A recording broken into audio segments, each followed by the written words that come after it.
Continuing our studies of the kleshas, the enemies or afflictions, I asked the students this week to think about what you consider your enemies or your afflictions. What gets in the way of you being your most brightest, enlightened self?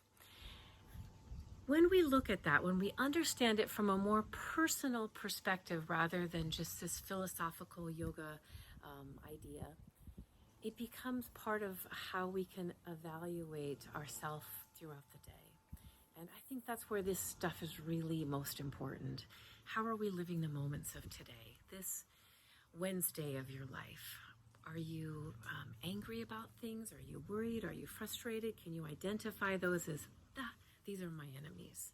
And when we can start to apply the virtues and look at how we can train ourselves through yoga, breath. Today I introduce my most favorite and prized meditation from the Buddhist tradition, the loving kindness practice.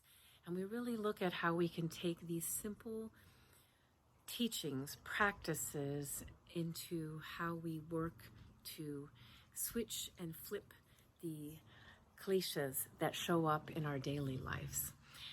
I specifically look at compassion, and we use one of my favorite cartoons that a friend shared with me. So you get to start our teachings today with a funny and very invocative cartoon that I hope will stay with you the way it has stayed with me.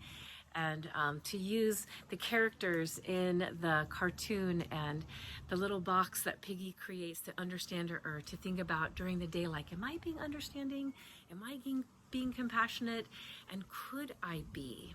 And creating that Viktor Frankl space in between where we're making choices to be our virtuous, loving, kind, compassionate self in the moments of our life where it matters the most.